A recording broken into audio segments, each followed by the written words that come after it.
بسم اللہ الرحمن الرحیم عن ابی ہریرہ رضی اللہ تعالی عنہ ان رسول اللہ صلی اللہ علیہ وسلم قال لو يعلم الناس ما في النداء والصف الاول ثم لم يجدوا الا ان يستهموا عليه لاستهموا رواہ البخاری۔ نبی کریم صلی اللہ علیہ وسلم نے ارشاد فرمایا، اگر لوگوں کو معلوم ہوتا کہ اذان کہنے اور نماز پہلی صف میں پڑھنے سے کتنا ثواب ملتا ہے تو پھر اس ثواب کو حاصل کرنے کے لیے اگر انہیں قرآن اندازی کرنی پڑتی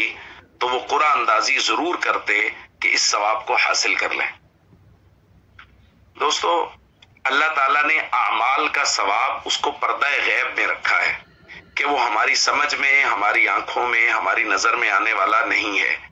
لیکن ایک مسلمان کی شان یہ ہے کہ وہ اپنے آقا و مولا جناب محمد کریم صلی اللہ علیہ وسلم کی مبارک زبان پر یقین رکھتا ہے کہ حضور جب فرما رہے ہیں کہ اس کا بہت بڑا ثواب ہے تو مسلمان اسی یقین کے ساتھ اس عمل کو کرتا ہے۔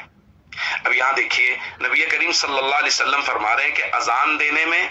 اور پہلی صف میں نماز پڑھنے میں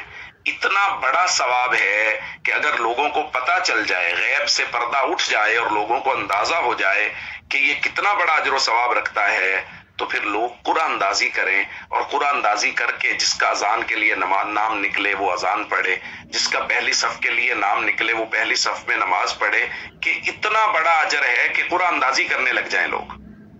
تو بھائی، ہمیں نبی کریم صلی اللہ علیہ وسلم کی مبارک زبان پر یقین رکھنا چاہیے اور ہمیں ان دونوں کاموں کی باقاعدہ کوشش کرنی چاہیے کہ ہم اذان بھی پڑھیں اور پہلی صف کا اہتمام کریں۔ السلام علیکم ورحمۃ اللہ وبرکاتہ۔